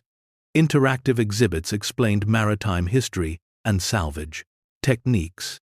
A conservation lab with glass walls allowed visitors to watch experts preserving artifacts. A research library housed Robert's extensive documentation along with maritime history texts donated from collections around the world. And in the center of it all, a life-size replica of the Marigold, built by local boat builders, stood as a testament to the vessel that had kept secrets for 15 years. The collection itself was displayed with reverence and education in mind. The Spanish colonial coins were arranged chronologically, telling the story of trade routes and colonial expansion. The jewelry was presented with information about the families who'd owned them, the craftsmen who'd made them, the eras they represented. The paintings hung in a gallery specifically designed to showcase maritime art, each one accompanied by detailed provenance and historical context. The documents and maps were displayed in rotating exhibitions, with digital versions available for researchers worldwide. But Maya insisted on something else. One gallery, the first one visitors would encounter, was dedicated to Robert himself. Photographs showed him as a young man, then middle-aged, then elderly, always with the ocean in the background. His tools were displayed, his diving equipment, his journals filled with careful notes about each recovery. Video interviews with people who'd known him played on screens, telling stories of a quiet man who loved the sea and respected history. He wasn't famous, the text on the gallery wall read. He wasn't rich, but he was dedicated. For 40 years, he recovered pieces of our shared past and protected them for future generations. This museum exists because one man believed that history belongs to everyone, and because his granddaughter had the courage to honor that belief. The grand opening was scheduled for June 15th, In the weeks leading up to it, Harbor's watch transformed. Businesses that had been barely surviving suddenly had hope again. The diner extended its hours. The gas station added a convenience store. A bookshop opened, specializing in maritime history and local interest. Hotels in neighboring towns reported bookings months in advance. Tourism officials estimated the museum would bring over 100,000 visitors in its first year, injecting millions of dollars into the local economy. For Maya and Ruth, life had changed in ways they were still processing. The cottage they'd almost lost to foreclosure was now fully paid off, along with a modest trust fund that ensured Ruth would never face financial insecurity again. Maya's education was secured through high school and college, with additional funds set aside for graduate school if she chose. But more than financial security, they had purpose. Ruth had been hired as the foundation's community liaison, connecting the museum with local schools and organizations. She worked 3 days a week, enough to stay engaged without being overwhelmed. Jesse had become the museum's director of maritime preservation and education. He ran the dive programs, taught classes on marine archaeology, and oversaw the conservation lab. His father's death at sea, which had haunted him for years, now felt like part of a larger story about the ocean's power and the people who dedicated their lives to understanding it. Marcus joined as head curator, bringing his expertise in marine surveying and historical authentication. Danny taught welding workshops to students interested in boat building. Even Jerry, the harbor master who'd first shown them the coordinates, served on the foundation's board of directors. And Chloe's documentary about the discovery had been picked up by a major streaming service. It would premiere the same day as the museum opening, telling the full story of Maya's journey from inheritance to revelation to legacy. The night before the grand opening, Maya couldn't sleep. She walked through the museum alone, security having given her access. Her footsteps echoed in the empty galleries. She stopped in front of her grandfather's photograph, the largest one, showing him on the deck of the Marigold in his prime, maybe 40 years old, wind in his hair, eyes on the horizon. "I did it, Grandpa," she whispered. "I finished what you started." She thought about that morning 6 months ago when she'd stood in the harbor master's office, looking at coordinates that meant nothing, holding on to hope that felt foolish. She thought about the dive, the discovery, the legal battles, the skeptics and supporters, the transformation of an entire town. She thought about how one girl's stubborn refusal to walk away had unlocked something that would educate and inspire for generations. The next morning dawned clear and bright, the kind of June day that made Maine feel like the edge of heaven. By 9 a.m., the line to enter the museum stretched down the block.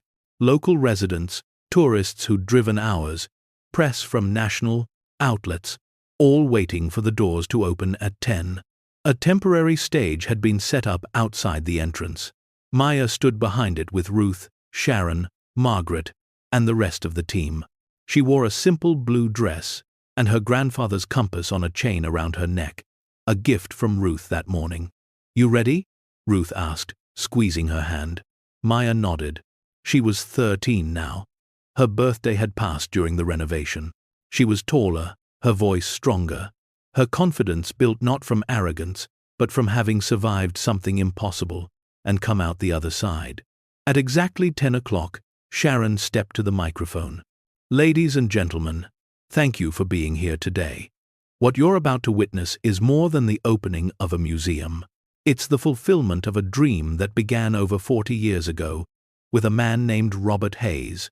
She introduced the foundation board, the major donors, the community partners. Then she called Maya to the podium. The crowd grew quiet. Maya looked out at the sea of faces, at her town gathered together, at strangers who'd come to be part of something meaningful. She pulled out her grandfather's letter, the one she'd read on the boat that first day. She'd carried it every day since. "My grandfather was a quiet man," Maya began, her voice amplified across the crowd. "He wasn't the kind of person who gave speeches or sought attention. He let his actions speak for him. For 40 years, those actions spoke of dedication, integrity, and an unshakable belief that history matters. That the objects we recover from the past have the power to teach us about ourselves. She paused, gathering her courage.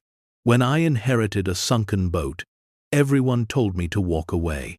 They said it was worthless, that chasing mysteries was foolish, that a 12-year-old girl had no business trying to solve a dead man's puzzle. But I couldn't walk away.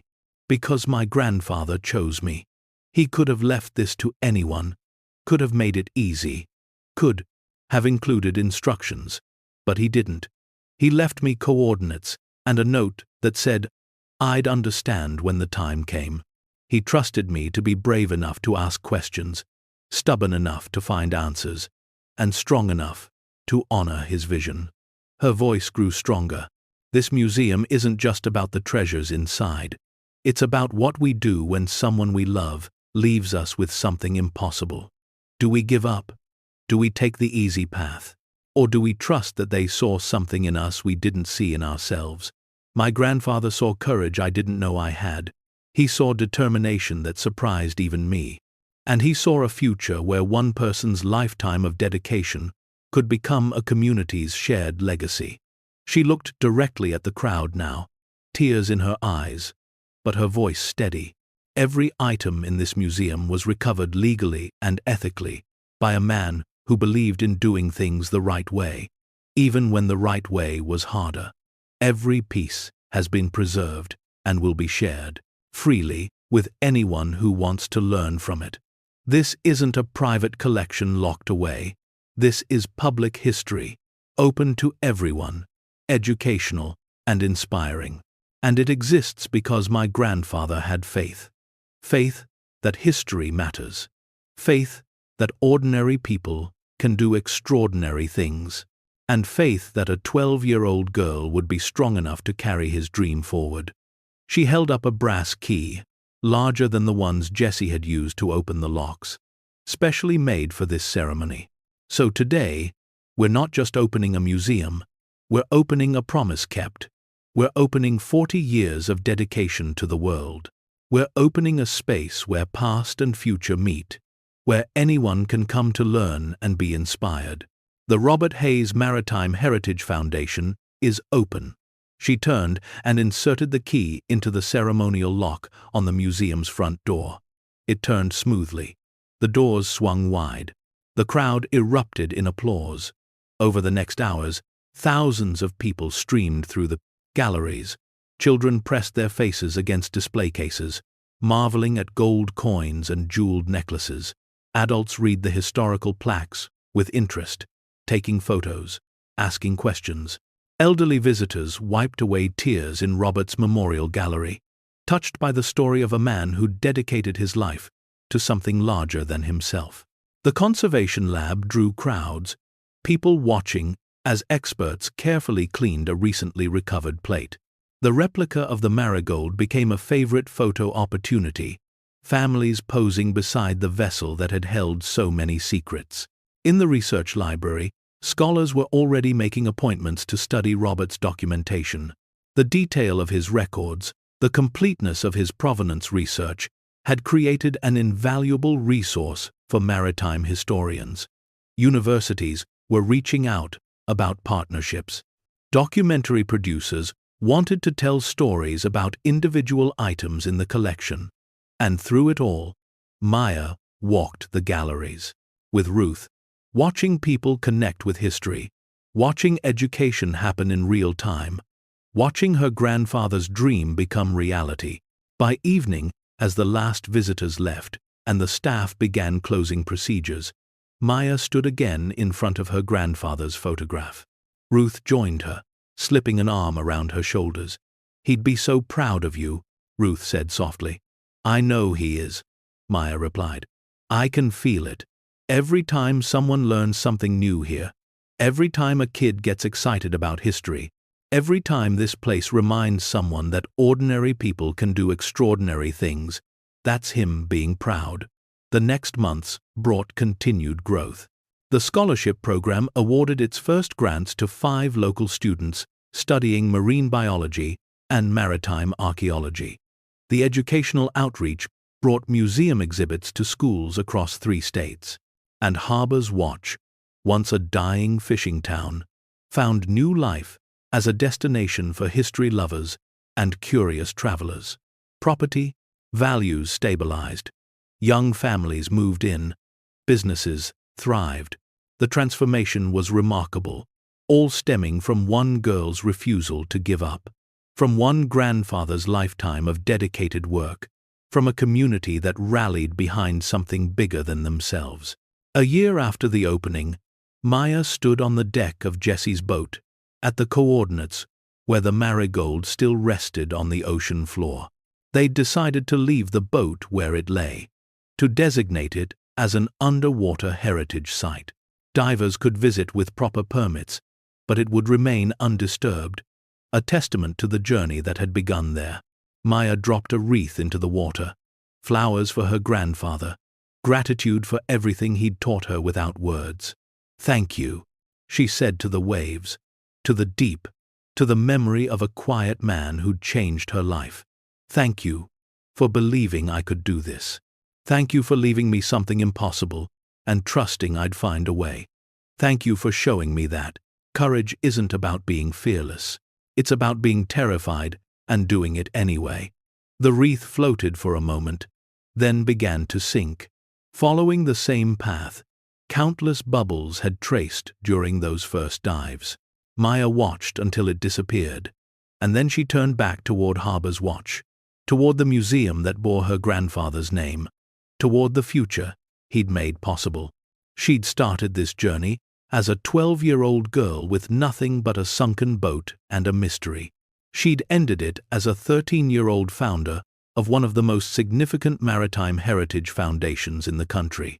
But more than that, she discovered something her grandfather had known all along. That legacy isn't about money or fame. It's about what you leave behind that makes the world better.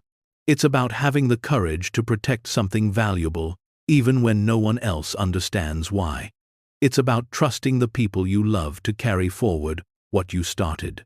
Robert Hayes had spent 40 years diving into the depths, recovering fragments of history that others had abandoned or forgotten.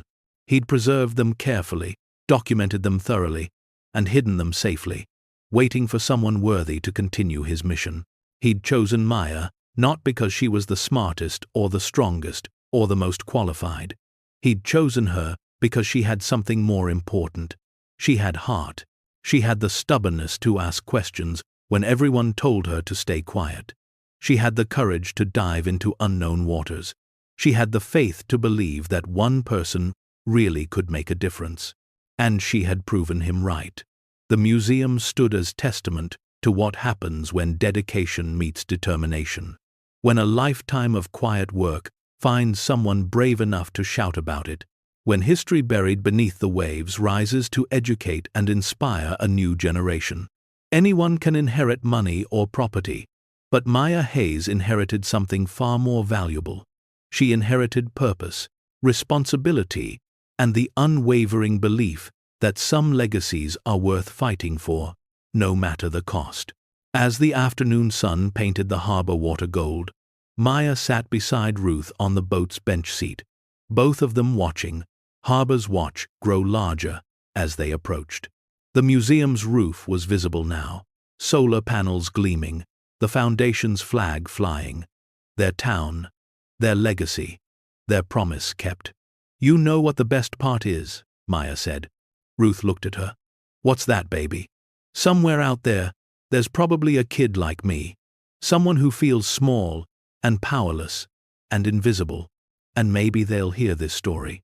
Maybe they'll learn about a girl who inherited an impossible mystery and refused to give up. Maybe they'll realize that ordinary people can do extraordinary things if they're just brave enough to try." Ruth pulled her close. "That's exactly what your grandfather wanted. That's why he left this to you, not just to build a museum, but to inspire others to be brave." The boat pulled into its slip. They gathered their things and stepped onto the familiar dock where this whole journey had begun. Maya paused and looked back at the water one last time, at the depths that had held secrets for 15 years, at the ocean her grandfather had loved and trusted. "Trust the water," he'd written. "It keeps what matters safe." He'd been right about that. The water had kept his collection safe until the right person came along. And now Maya would keep it safe for everyone who came after. For every curious child, every history enthusiast, every person who believed that the past had something to teach the present. Because in the end, that's what legacy really means. Not what you take from the world, but what you leave behind for others to build upon.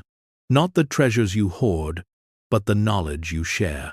Not the secrets you keep, but the truths you're brave enough to reveal. Robert Hayes had understood that. He'd spent his life recovering lost pieces of history, so future generations could learn from them. And Maya Hayes had honored that by finishing what he started, by being brave when bravery was hard, by believing when belief seemed foolish, by standing firm when everyone told her to walk away. She was 13 years old, and she'd already changed her town, inspired her community, and created a foundation that would educate and inspire for generations. She'd done it with nothing but determination, courage, and the faith her grandfather had placed in her. And that was the real treasure. Not the $240 million in artifacts, though that was remarkable. Not the museum or the scholarships or the transformed town, though all of that mattered. The real treasure was knowing that when someone you love believes in you, when they trust you with something impossible, when they see potential you didn't know you had, you can rise to meet it. You can be stronger than you imagined. You can honor their legacy and create your own at the same time. The end. Up next, 2 more powerful stories are waiting for you. Click to keep discovering the impossible with us. And don't forget to hit subscribe if you believe that courage, legacy, and determination can change everything. Because sometimes, the greatest treasures aren't found in the deep. They're found in the hearts of those brave enough to dive.